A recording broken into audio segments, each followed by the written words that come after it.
time came when the ticker tape in the broker's office told a new story.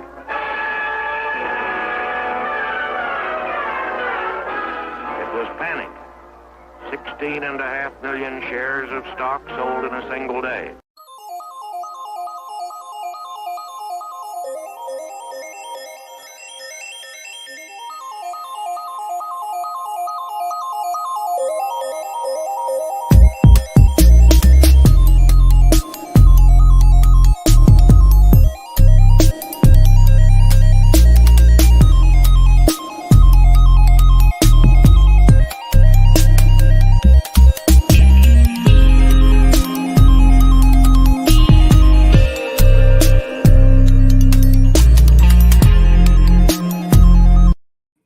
Ladies and gentlemen, welcome back to Stock Dirty to Me, the #1 podcast for beginner investors. I'm going to get the intro right one time.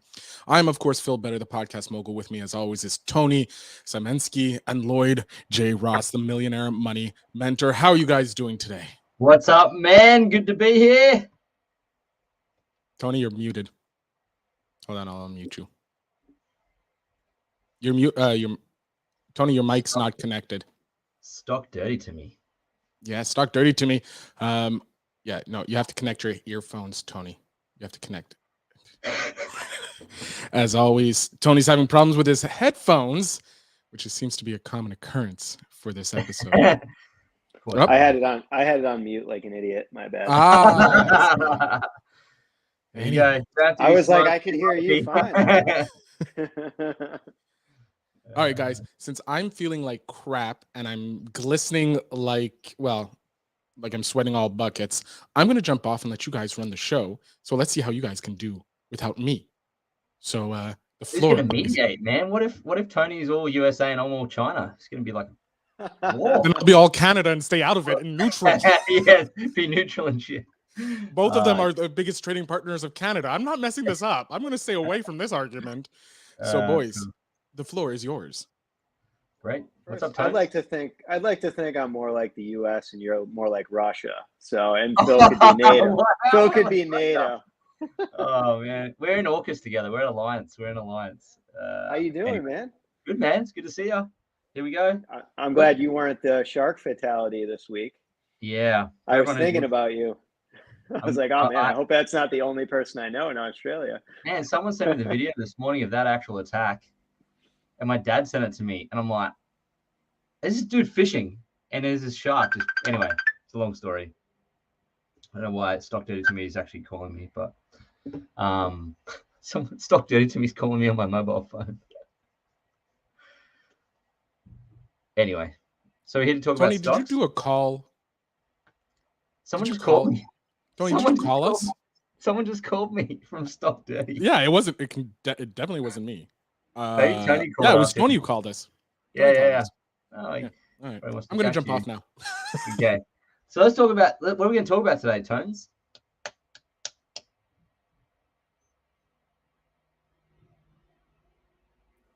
I don't think he can hear us.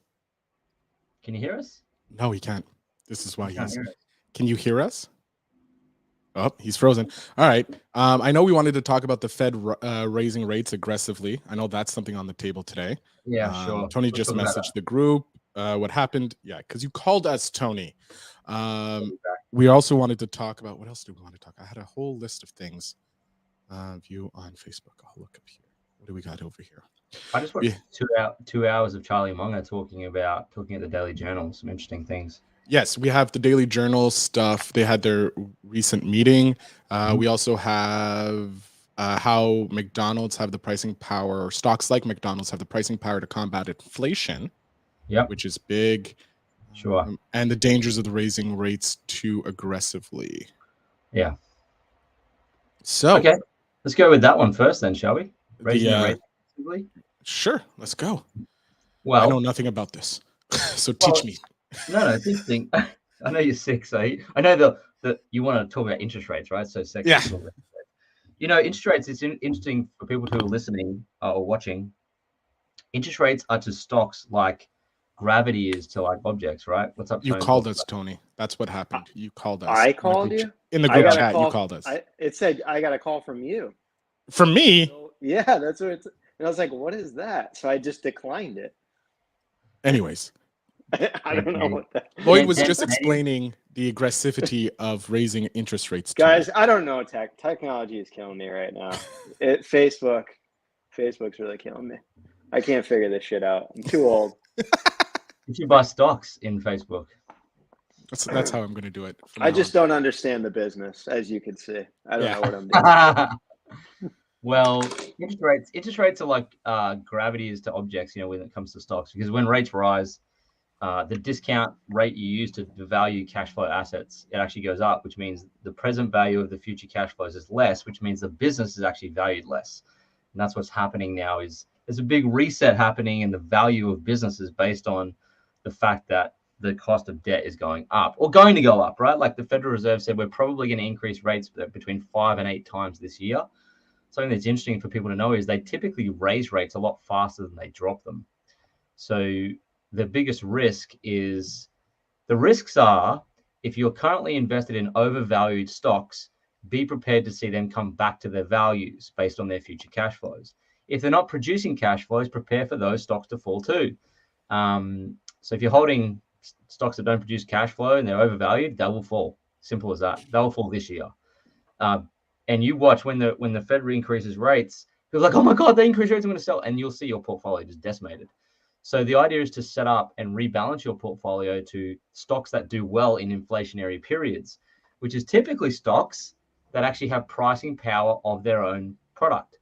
So things they can increase price of their product without losing customers. And I think of companies like obviously McDonald's, Walmart, and Apple, for example. Apple, they could price their product to $4,000 an iPhone and people would still buy it. That's what makes that business so powerful. The fact that we cannot live without iPhones. That's genius.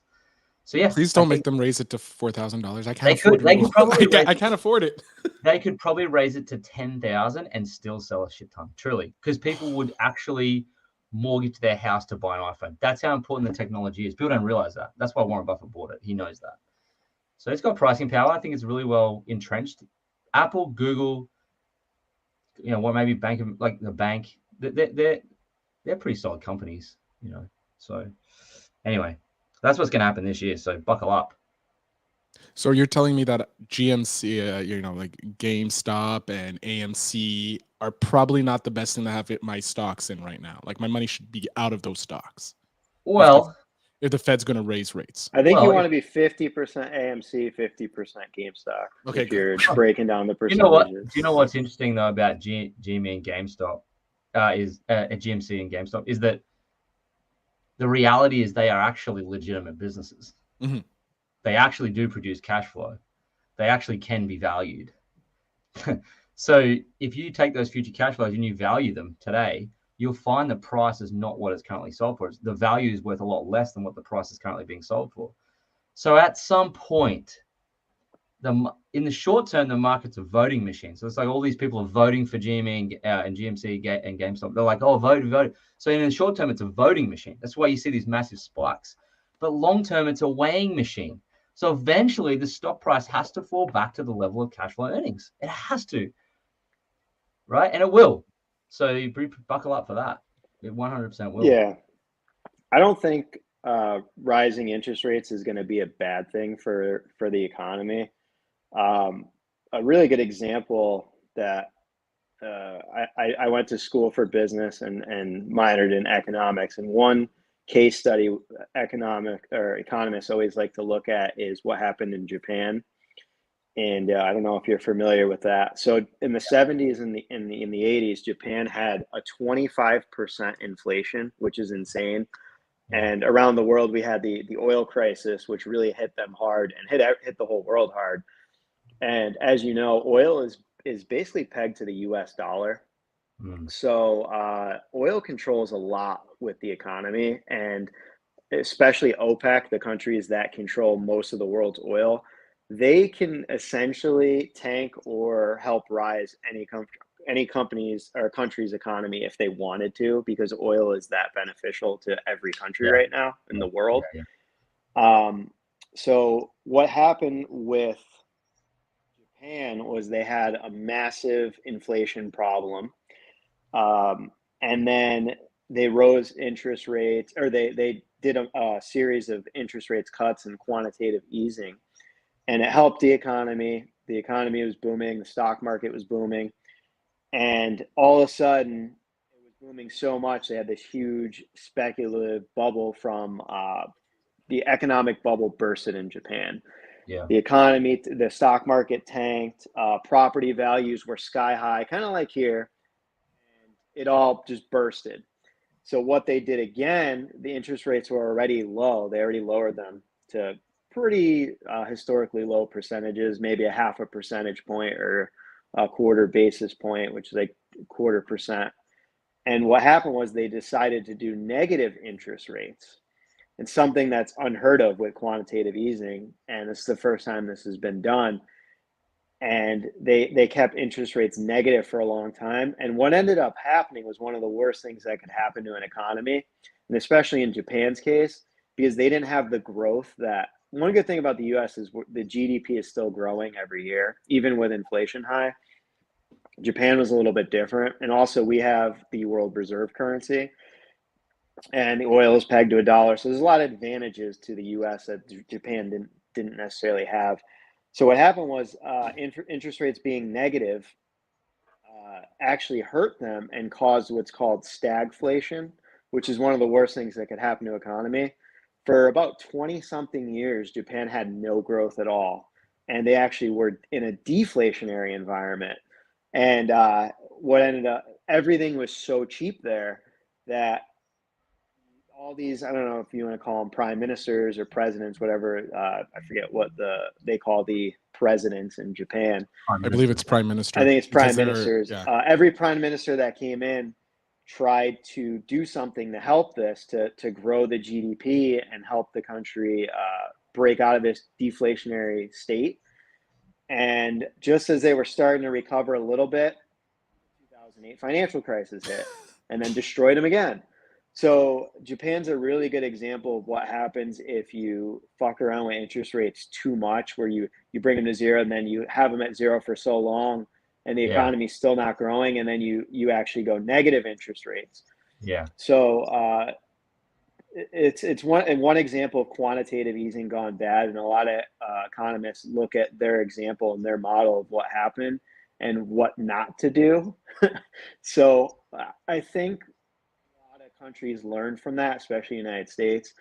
So they're trying to really go about this the proper way to avoid what I said was stagflation, where you have no period of growth for a long time. And I mean like decades. They actually call it the lost decades in Japan, because just everything was so cheap that even when they tried to raise prices to bring up interest rates and stimulate the economy, and they tried passing stimulus, they tried doing a lot of what we did.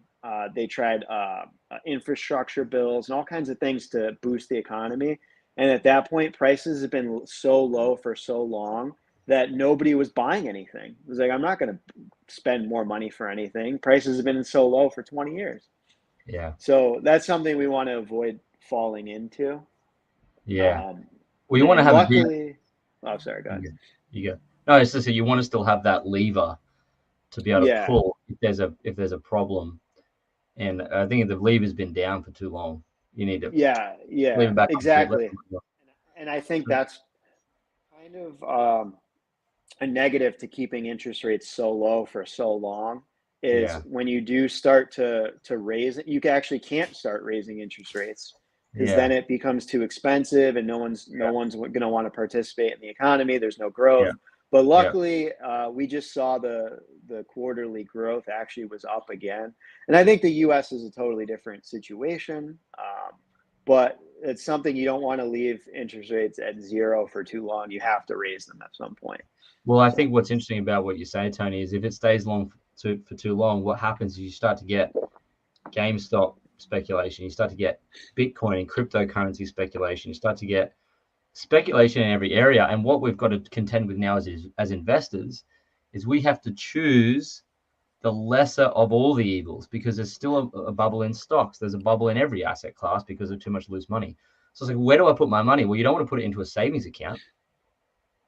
No one wants to put it into bonds, because that's murder. You just get just destroyed there the next 30 years, I would say. Tips, Treasury, inflation protected No one wants bonds. to put it in treasury bonds either because the risk-free rate is so low. You can use tips, which is it goes with inflation. So like the interest is the same as inflation, but also when inflation drops, so does your interest on your bond. Yeah, but you're just keeping your money exactly the same. Yeah. Well, you're just trying to keep up with it, essentially. Yeah. And if it was 7.5% consistently year on year, you'd probably consider that at least. But I know the bond rates would meet it eventually. But I think that you've got to choose a lesser evil, and that's where value investing is important. Anytime you're buying an investment for far less than what it's worth, you're in a position to make a ton of money. So when people are saying, what should I buy? Should I buy this? Should I buy that? I'm like, well, is it selling for less than what it's worth? And most of the time, they have no flipping clue. I think the other thing that's happening a lot is I don't know if you're noticing this issue in Australia. It might be totally different here, but we have a lot of these big firms buying up houses like crazy here because everything is so cheap. And this is another downside to no interest rate, a zero interest rate. You basically just take out money for free, and you have no interest at all in the loan. And these huge corporations are going in and buying out these multifamily houses. They're buying all this new real estate, and they own everything. Like the average person, the middle class, can't even afford a house. In America, you can do that because I'm pretty sure you can get 30-year fixed rate terms, right? Yeah, depending on your finances and credit score and everything. In Australia, it's 4 years max fixed rate on residential. So What happens here in Australia and what's happening now is there's about $500 million of mortgages every, I forget what it is, but they're coming up to renew and refinance in 2 years. So their fixed low rate of 2% is going to flip up to 4% in 2 years. So if a family is currently struggling on an interest rate of 2%, we have that too. Yeah. Okay, you have the teaser rate and then the new reset rate. So what we're going to find, I think, in the real estate market is it's all great that these companies are buying up, but they're going to have to contend with triple the current rate. Like that's a real cash burn. So I think that the market economy is the free market economy finds its feet. So these people now that are buying up all these houses, when the rates go up, they might want to sell some. And it will make hopefully real estate cheaper because no one really is going to want to borrow money then.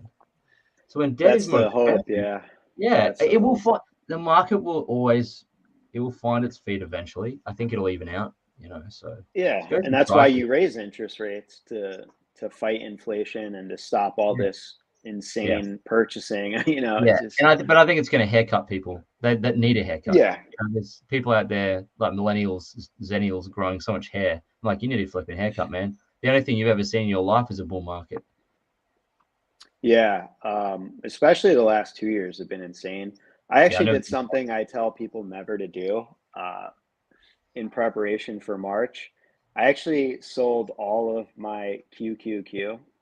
I only had 4,000 in there, but I was up, and I started investing in that one late, and I was up like 12% and lost all of the gains to where I was up like 1% right now. And I was like, I could see this dropping another 5% easily through the rest of the year. So I did something I tell people to never do to try to time the market, and I sold all of my QQQ with a profit. And I did it for two reasons. One, because I think it's going to be down probably maybe $10 to $15 less per share, and I could just put it all back in then. But two, I'm considering just putting all of that 4,000 into my S&P 500 index fund into that account instead. Because one, we talk a lot about QQQ and how great it is. And it's funny, if you look at the history of QQQ from 2000, and you might even be able to pull this up, Phil, if you're able to. If you look at QQQ on the returns, and you do the all-time returns, when the dot-com bubble hit in 2000, it took QQQ 16 years to recover from that. And the total market index and the S&P 500 recovered from it in like 3 or 4 years. Yeah. Give me a second. I'm going to bring it up on screen. Hopefully, that's why that's why you should never invest in sector-specific ETFs, because it forces you to time the market. Is this the right one, Tony? So if you blow that up and you go to look at 2000 when it crashed at its high point, if you bought at the high point of like $114 or something, I'm pretty sure it didn't recover until 2015 back to that point, like somewhere around there. It took, yeah, it was around 2015, 2016 that it started hitting the hundreds again. It took 15 or 16 years Yeah. for your money to recover. And even if you bought it at the low point, you really didn't make much gain at all. I mean, even if you bought it at like $30 a share, it kind of was stagnant for about 4 years there. So today's investor is not going to be able to wait that out. That's a huge amount of time for the average retail investor today. And if you look at VTI or SPY, it recovered pretty quickly. It still took years to recover, but it was like 4 times less than the NASDAQ. So I think it's one of those things, if you're someone that's risk averse and you want to put your money in like the safest funds that's like super reliable, like I do, I think I'm going to thinking about putting that money into the S&P 500 instead of putting it back in QQQ. What are your thoughts? You don't. The reason why the ETF conversation, index funds, is such an interesting one is because the simplest way is the best, which is buy the S&P 500. Don't complicate it, because if you start investing in sector-specific ETFs, which is what QQQ is, you have to time the market. Because it's cyclical, it's sector specific. Every sector goes through a downturn, and that means that you've got to rebalance your portfolio, which means you've got to make decisions, which means you can make mistakes, which means you've got to then sell it, which means you're going to go pay tax on it, and then you don't get any gains on your untaxed gains. So there's a reason why Warren Buffett sits on TV and goes, "If I were you, I'd put my money in the S&P 500 in a second." And the fact that people can't follow that advice is just flipping ignorant dickheads, basically stupid. All of us, we're all idiots, right? Basically, we're all egotistical maniacs, and we can't just deal with it. If you can beat them, I've had conversations with everyone in the group about this, because they get the shits with me all the time in the group, like, "Well, if you're a millionaire, blah, blah, blah." They want to talk about their position, about why they're traders. But here's the thing: if you can't beat the market year on year, then you're rationally, to become wealthier, you just put your money in the S&P 500. That's it. You just add to it. You go get a few side hustles, a few extra jobs, and you just keep going, and you'll be rich. But they don't do that. They're trying to trade because they're addicted to this jackpot mindset mentality, which is like, I'm looking for a short-term fast win. But short-term games give short-term results, and no one's playing a long-term game. Warren Buffett's the ultimate long-term gamer. He made $9 billion in a day the other day because of what he did and the habits he developed when he was 19. Yeah, I'm really considering. I would put everything. If I lived in America, I would just put everything either in Berkshire Hathaway or the S&P 500. That's what I was considering. Just putting it. The problem is I have capital gains on I'm up a lot on everything. So it's one of these situations like, do I want to pay tax on this? Like QQQ was the reason why I did that. QQQ was my only fund where I started late. Like I was only in that for about a year.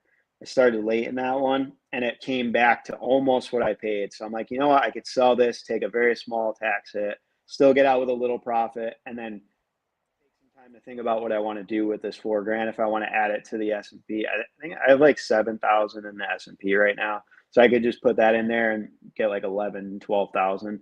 But at the same time, I'm up so much on the S&P, and I'm like, if I put that all in now, it's going to raise my average so much. Like I think I'm in S&P for like $340 a share right now, and it's at $410. So yeah, you know what I mean. So it's like I don't. Yeah, but it just doesn't matter. Cost average it. Yeah, if you're going to keep adding to it, look. Here's the thing: what I really think. I'm not going to hold back on this. This is what I think.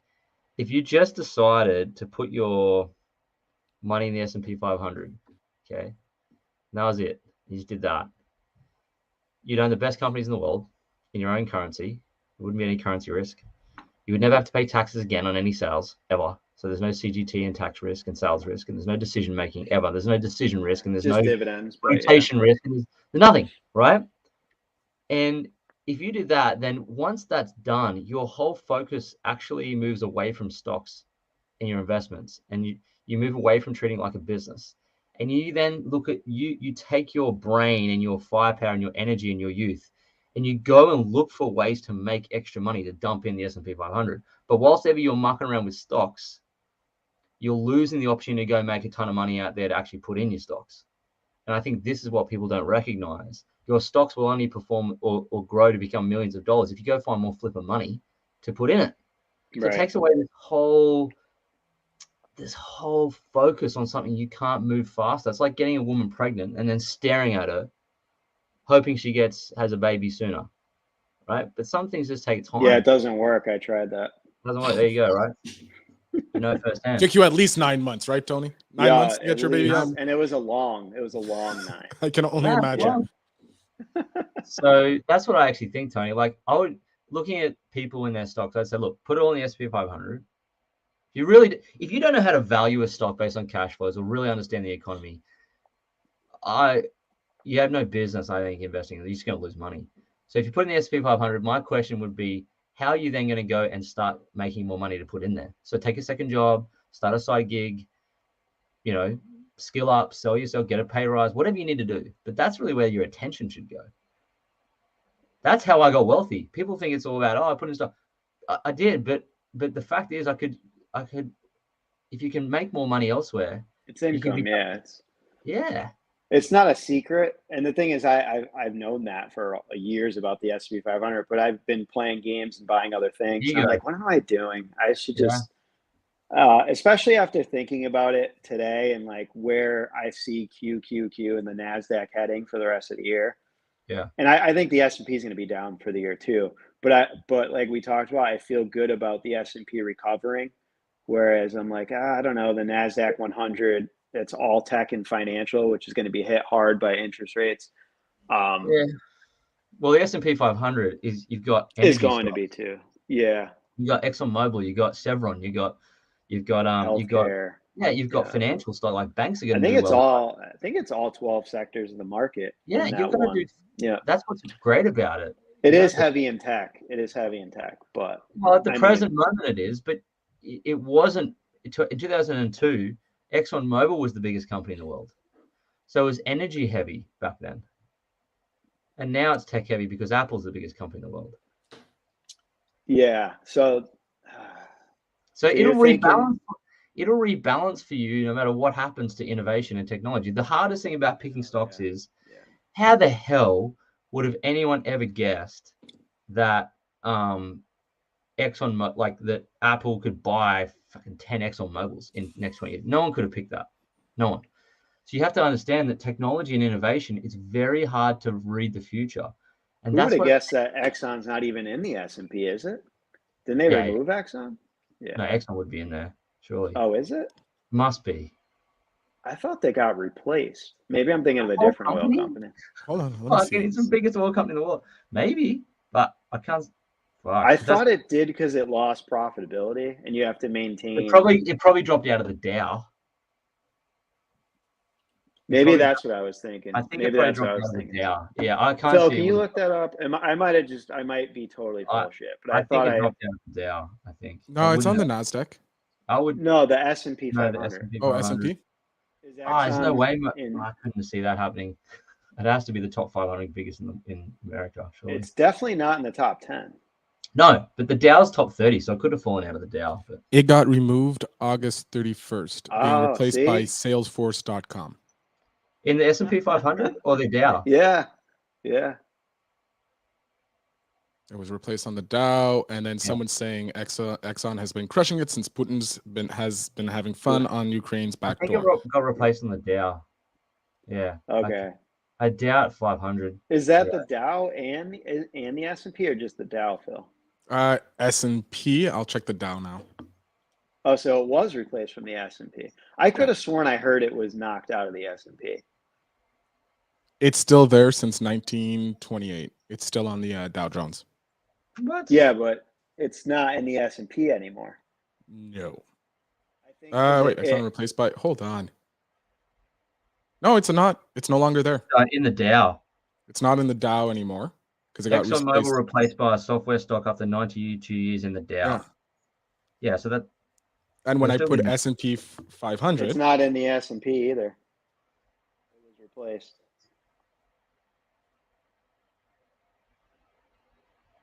oh, here, someone's saying it is, but when I search it up, I'll bring it up on the screen so everybody can see. But is Exxon still on the S&P 500? S&P Global made the decision to remove Exxon from the Dow Jones Industrial Average. Oh, Salesforce. That's crazy. Yeah, Dow Jones are different industrial average. Well, that's because that's a stupid index, in my opinion. The Dow Jones is I stupid. doubt it's out of the S&P. I'd be shocked if that happened. I'm staying correct if it happened, but I can't. I just how that's happened, I'll never know. But so I just misread. So you guys were right. I it was fell out wrong. of the top 10, man. I can't see Exxon fucking being worth. All right, well, they less. definitely removed it from the top 10, but It's in the S&P. Anyway, bottom line is but oil's the making a comeback now. for the so maybe it'll be innovation. back. Yeah, that's why it's cyclical, right? So Warren Buffett bought a ton of Chevron stock, and he's Also, done well. there's rules to being in the S&P 500 where you have to maintain a certain amount of profitability. If you fall out of profit for, I think it's for like 4 straight quarters, you can be removed. Yeah. Something like that. There's some That's rules. what- I don't know. Vanguard manages that for you for a low cost, which is the beauty of having the Yeah. Vanguard S&P 500 index fund. So you don't have to worry. $3 per 10,000. Yeah, but I think it's Yeah. important to understand that these simple ideas in money making are the most overlooked because they're too simple that people think that it has to be complicated because they think finance and money is complicated, but it's actually not. And that's why Warren Buffett sits on TV and goes, "If I were you, I'd buy the S&P 500 and you'll just do really well." But we're so stupid because we're so complex as humans. That Well, we it's just don't- boring. It's boring. That's Yeah. why. Yeah, and It's wealth creation. boring to watch. It's too slow. It's not fun. Wealth creation is boring. That's what people don't understand. You know what I mean? That's why people don't, and that's why I think if crypto stays stagnant for another year or two, people are It going to will. get bored of It'll get that. sideways, Yeah. Crypto could do exactly what QQQ did. It just do not hit its all-time high again for 15 years. You know, Yeah. it's definitely possible. Yeah. I think with interest You know going what's up. you know what's something I find funny is like we had the dot-com bubble burst, right, in the early 2000s, and now we're seeing the revitalization of kind of like the dot-com businesses. Like you have Google, Facebook. These are web-based businesses. Yeah, I don't think the internet was ready for what it became at that time. But also, there No. was a lot of bullshit. There was a lot of websites that were stupid, like Oh, pets.com. It's the same as Break crypto. down. It's all based on bullshit. People are creating things based on hype that aren't And I working. think we're going to have the crypto bubble burst course, soon. of And then course. 15 years from now, we're going to be living with crypto as a form, or it's going to Well, come back. No, Oh, by I the way, think we're I gonna am be- officially all out of crypto. I have no more crypto. That's I sold smart. everything. That's Yeah, intelligent. I bought Facebook with all my crypto. There you Okay. go. Even So smarter. how about this? Blockchain is the technology of so the internet is a technology. Mhm. Blockchain is the technology. Instant contracts, right? And transparent contracts and instant movement Smart of money. contracts and all that fun Yeah. jazz. So that's the infrastructure. And what's happening in the world of speculation, what happened in the internet bubble, is that people were buying into the technology as the vision. And these companies they were creating were based on that technology. Like URLs they were just basically buying URLs, which is like a currency, right? It's almost identical. And so they're saying, oh, but the blockchain's the future. I'm like, yes, like railroad was the future in the late 1800s, right? That's a good point. Same shit. You didn't buy the railroad didn't go up in value. The actual businesses, the actual rail companies were. But at the end of that, there was only 2 left, Pacific and BNSF. That's it. 2. So if you look forward 10 or 20 years, the blockchain's the wonder of the technology. It's amazing. That's going to change the way things are done in the world, financially and contractually and so on. But you don't bet on the technology, you bet on the businesses. So like, for example, if we look at the internet bubble, Google, Apple, Microsoft, a couple others, Netflix, few others, they're the ones that you could have picked. But back then, how the hell would you have picked it? Even Amazon. Man, even if you had picked Amazon back then, it went from $90 to $6. No one would have held that. Everyone in this group would have sold it, probably including me, because I'm a pussy. Oh, you see your stock fall not from that to that, there's no flipping way you were holding it. So I think it's hard to pick what you invest your money in with blockchain. But my bet is that a business that uses the blockchain technology is what's going to win, not the actual physical technology itself, which is what people are doing with coins. Yeah, and it's probably going to be like Google or Amazon or Facebook. Could be. You just don't know, right? Yeah. Yeah, it's tough to see. say. Yeah. I can see healthcare using it, because healthcare would be able to use it. That's like saying I can see this using internet. Like all industries now use internet. And I think all companies will use the blockchain, but I think there will be some that it really helps, and there'll be some that'll wipe away. Like it might kill MasterCard. It might kill. Don't tell Dalt that. No, Dalt loves MasterCard. Well, unless MasterCard partners up with it somehow. Yeah. Sure. It could kill a lot of stuff, right? It's a technology that does it.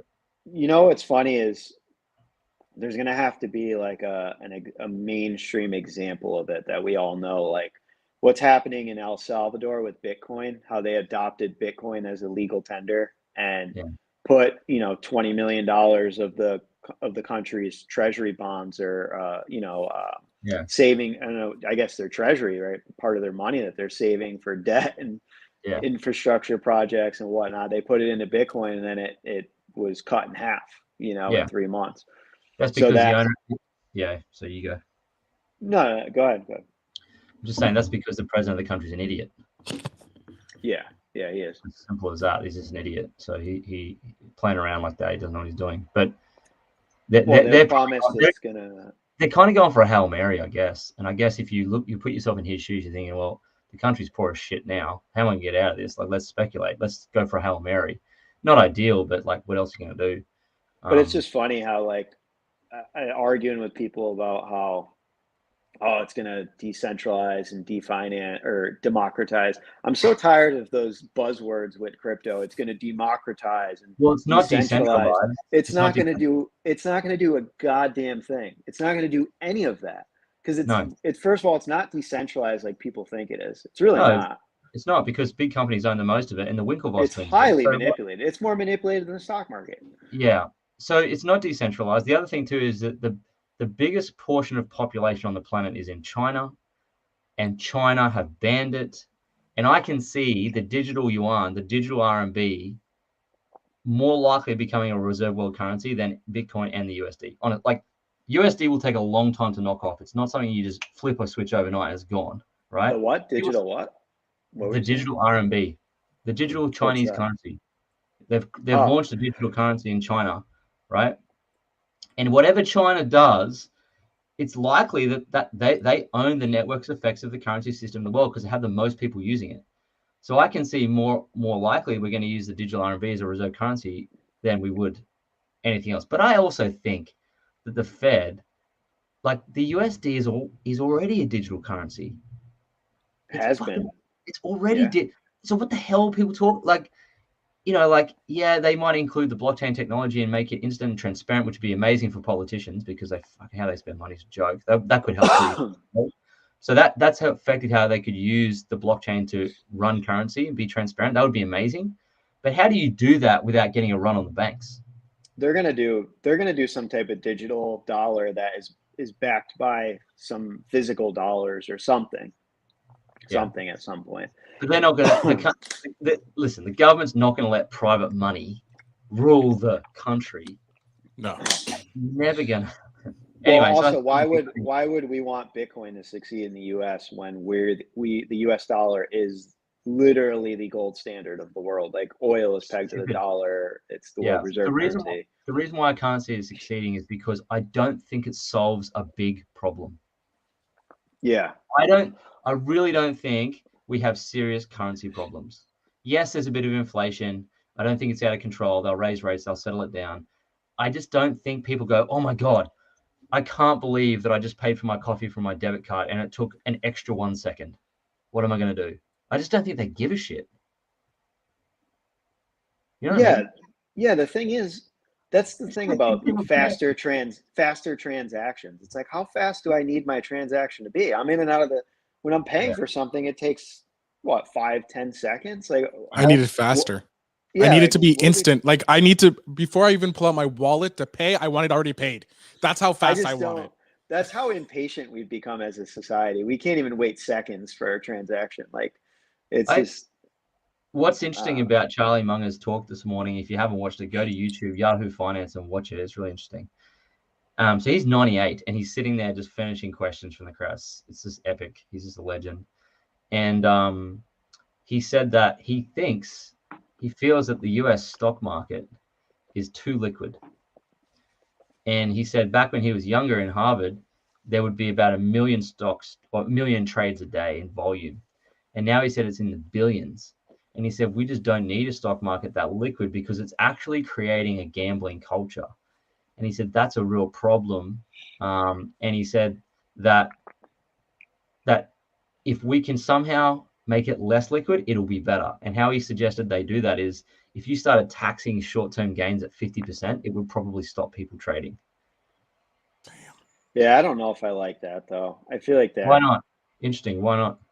I like having money that's liquid. I like being able to make decisions quickly if I need to, and I think that also that strategy is actually going to help people, big time mutual fund managers more than it is and institutions. It's going to benefit them more than it's going to benefit the average retail investor, like Kathy Woods, someone like her, where if we can't sell out of ARK, she's going to have more power. You know what I mean? And No, now you she's can creating still a sell. closed-end fund You can- because she's, yeah. You can still sell. Yeah, I know, But- but funds aren't liquid as ETFs. I mean, it takes a couple days to sell out of mutual funds. Yeah, but I think it's more about incentivizing long-term trading, long-term investing over short-term day trading. That's all. I think there's ways I to do feel it. like that would help institutions more I than it feel would. if they did like a year, if you're invested for a year, you won't get hit with that 50% capital gains. If you're under a year, then you get hit with that 50. I think that would be a reasonable thing. Even if it was like a week. Or a week. Okay, we'll go with a week. I was thinking more long term, but Lloyd, long term is a week. So okay, good to know. No, but I mean, for a lot of people, a week, like, or even a month, like, I think the year thing, that does encourage long-term investing, which is great. You know what I think actually should be stopped? Not that, but being the ability to short stocks and short companies and bet that things are going to fail, or bet that things are. I think calls and puts and options are actually much more detrimental to the stock market and make it more. Yeah. Derivatives are bad too. Yeah. That gamifies it way more than just day trading or swing trading. Yeah, you know? Definitely. Like why should an institution be able to short a company? You know, and actually, in Australia, you can't do it too easy. Try to tank it, and they purposely try to tank companies, and they know what they're shorting. They have all the inside information. They do things to make sure that actually happens, and then they make billions of dollars off of it. You know, like that being legal is ridiculous to me. Yeah. Don't you think that would help more than definitely getting rid of derivatives? Yeah. I mean, options are a funny thing because you can actually just sell put options. Mark's not a fan of you guys talking about this because he loves option trading during times when the market stinks. Yeah, look. Okay, great. But I would again encourage them to go back and look at their annual returns for the last 5 years and assess them against the S&P 500 on a cost post-tax basis. And if you're beating the market, keep doing your strategy. But I know long term that can't scale. There's a reason why the multi-billionaires in the stock market don't do that, because eventually you just can't scale it. So it might help if you're trading $100 here and there, but again, your taxes are going to wipe you out. Look at your after-tax gains. There's some guy, someone in the chat, I can't see the person. He said, "Roy, can you advise your largest position?" Yeah. So this is from, I believe it's Mark again. Mark is asking Lloyd, any chance you can advise what's the largest position in your portfolio you're going for? Is it still BABA? The largest position I have is actually in the leading Australian bank. And that's like almost a $600,000 position in that particular one stock, because it's positioned much like Bank of America, where it's got all of these deposit bases in place. So when interest rates go up, it's going to make a flipping ton of money.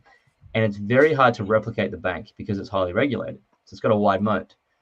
And so I think it's poised to do really well, and it's quite a conservative position. So it's one of those ones you can swing big at.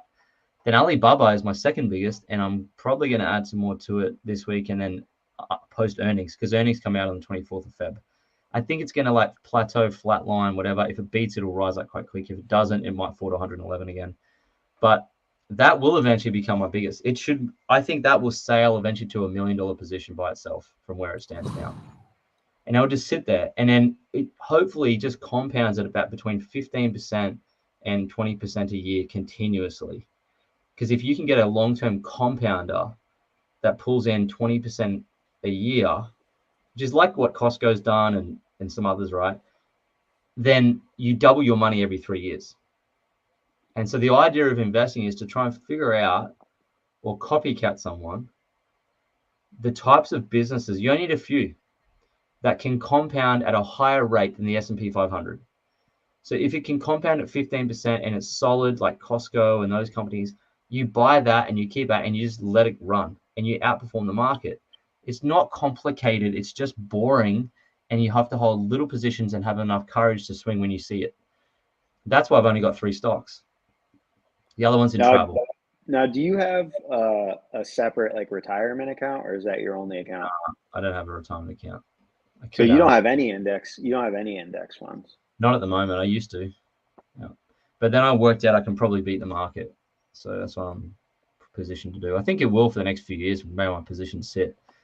I will do that. I think I can easily beat the market from here. But when it gets too big, and also you don't want to spend time doing it, I can see myself when the portfolio hits like 3 or 4 million is just to grab it and just go S&P 500 and the index here and just live off the income and be done with it and just go travel the world. There we go. The thing is, when you have 3 or 4 million in a S&P 500, what is the yield on that? Like the yield here. The yield here in Australia, though, is 4.5% on the index fund, because the companies here pay higher dividend yields because of the tax setup here is not as aggressive in the States. So that would give me, if it was 4 mil, it would be like 180,000 in income per year. And because of the way the tax works, 80% tax free. Yeah, even at 2%, even if you're in the U.S. and you have 3 million in the S&P 500, you're going to be getting about $60,000 in dividends, and most people can live off of that. So. Yeah. So I mean, the bank I own is a 4.5% dividend already. So I already get paid 20,000-30,000 a year income from them tax free, and I use that to service rent and stuff like that. And the whole idea of financial independence is not to be a multi. It's to have enough that gives you passive income to do what you want. That's if everyone just went and figured out how to get 3 jobs and put all in the S&P 500, they'd all hit it. They'd all get there. But that's like how to get rich for sure. But no one wants to get rich for sure. They want to get rich for who fucking knows. That's how people want to get rich. I've seen it. It's like they want to just swing it, Hail Mary the shit out of it and do jackpots and treat it like a casino, and then they never get rich. So that's why I have 3 freaking jobs. Well, I have 2 jobs. One job gives me tip, so that's always nice that I have that extra money coming in as tips as a bar worker. Yeah, do what you can though. You can make more money working at McDonald's than someone who's in a high-paying 6-figure corporate job if you know what you're doing with money. Yeah. I do have a last question for you. This is from I believe it's Bruce Leroy. He's asking, professional athletes recently have had crypto structured into their contracts. LeBron James, or OBJ, Crypto.com is where the LeBron and the Lakers play. Coinbase commercial during the Super Bowl. Question: Warren Buffett insider trading with Activision Blizzard deal, talking with Gates before the sale. I don't think so. I don't think Warren Buffett needs to do insider trading. He doesn't care. Well, that was like a weird. Is that because? Yeah, I have no idea how he structured that question. I think crypto thing. LeBron James and Odell Beckham can do that because they're already multi-millionaires, and it really doesn't matter if. And by the way, the money that's going into crypto for their salaries, they're probably getting some type of endorsement deal to do all these commercials with crypto.com. Currency. Yeah, so they probably currency. Exactly. So that doesn't mean anything. To that point, correct. it says here, recently have had their crypto structured in their contracts, right? So that's, like you said, it's obviously an endorsement process. There's this story going on. I don't know how accurate it is. Probably is accurate. This NFL player, I don't know who his name is. He's like, oh, I'll take my money in Bitcoin, 750,000 first year. Yeah, NFL. Odell Beckham. Yeah. Yeah. And he so lost half of it, and then he's got to pay taxes. get paid 30 grand, the poor LA, bastard. and he plays in LA, which is the highest tax state in the country besides Hawaii. So he's going to lose 40% right off the bat to taxes. Crazy. But listen, man, the I thing have to is, go. like- I have to go. I've got a group mentoring call in 5 minutes. I have to bail to. So All right, I'm gonna have to leave you. we'll end it here. Pretty much. Lloyd, where can we find you? At Lloyd James Ross on Instagram. Tony, where can we find you? Stock Bros Podcast in the group. Let's And you go. And you can find me at Podcaster Phil Better. Ladies and gentlemen, this is Stock Dirty to Me. Love to see you guys and have a great day. Bye.